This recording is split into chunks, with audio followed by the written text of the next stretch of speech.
যে বাংলা ভাষা এই সুবিধেটা দেয়, এই একটা আন্তরিকতার সুবিধে দেয়, যেটা কিন্তু তার মধ্যে নেসেসারিলি অসম্ভ্রম নেই, তার মধ্যে একটা গভীর আপন করে নেবার কোয়ালিটি আছে। এবং আমি কিন্তু এমন কাউকে তুই বলি না যারা আমায় তুই বলেন না। আমায় যদি কেউ তুই না বলেন, আমি তাকে তুই বলি না। আমাকে আপনি বলে আমি বলি, বেশিক্ষণ আপনি বলবেন না, আমি তুমি বলতে শুরু করব। মানে আমার মনে আছে মৃণালদার সঙ্গে ঘরে ছিল অনেক চেয়ার, কিন্তু ঋতুপর্ণ খেতেন তার ঘরের খাটে বসে একটি ছোট্ট টেবিল পেতে। খেতে ভালোবাসতেন মানুষটি ভীষণ। আসুন না আজ আমরা সেই ঋতুপর্ণকে নিয়ে একটু আলোচনা করি, একটু শুনি তার অনেক অজানা গল্পের কথা। ঋতু আসে ঋতু যায়, কিন্তু ঋতুপর্ণ ঘোষ আর আসেন না ফিরে ফিরে। মীনাদি বলে তুমি বলো মীনা কাকা, একটু পরেও তোমাকে তুমি বলবে। নমস্কার, আজ শোনাবো অন্য ঋতুর গল্প। 30শে অগস্ট 1963 সাল দক্ষিণ কলকাতার একটি অতি সাধারণ পরিবারে জন্ম নিল সৌরনীল ঘোষ ওরফে ঋতুপর্ণ ঘোষ। এই ঋতুপর্ণ একটা অদ্ভুত মানুষ ছিলেন। সালটা ছিল 1994।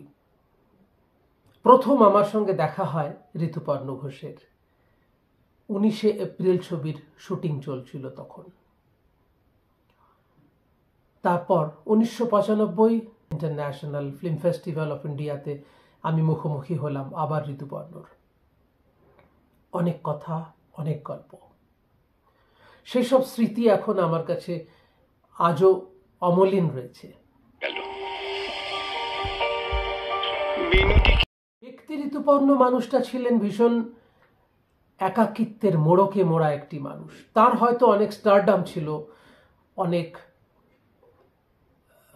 বিভিন্ন আঙ্গিকে আমরা ঋতুপর্ণ ঘোষকে দেখেছি, কিন্তু ব্যক্তি ঋতুপর্ণকে যারা দেখেছেন একমাত্র তারাই বলতে পারবেন গোটা ঘর জুড়ে ছিল শুধু বই আর বই, বই আর বই। মাধুদি তুমি বলেন তুমি বলি, কারণ মাধুদি মার বন্ধু ছিলেন।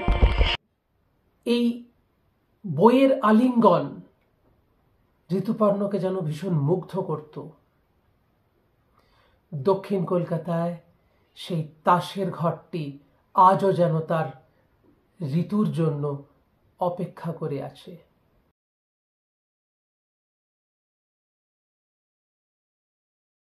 একাডেমিক ক্যারিয়ার শেষ করার পর অর্থনীতির বাঁধনে নিজেকে বাঁধতে পছন্দ করেননি ঋতুপর্ণ। তাই একটি বিজ্ঞাপন সংস্থার ক্রিয়েটিভ আর্টিস্ট হিসেবে কাজ শুরু করেন।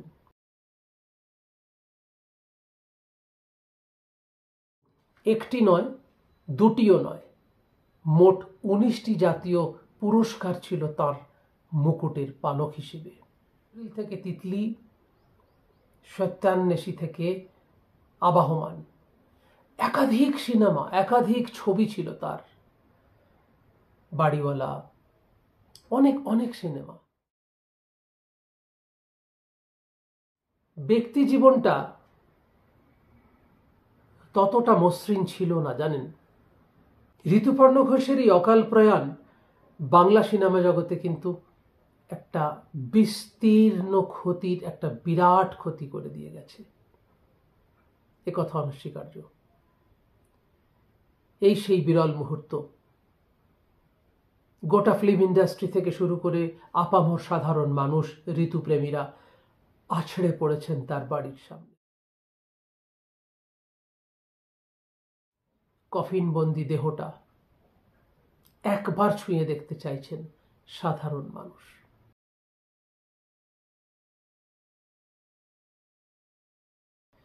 ভিডিওটি ভালো লাগলে আমার চ্যানেল সাবস্ক্রাইব করবেন, পাশে থাকা বেল বাটনটি ক্লিক করবেন, যাতে আগামী দিনে এরকম আরও তথ্যবহুল ভিডিও আমি আপনাদের সামনে নিয়ে আসতে পারি।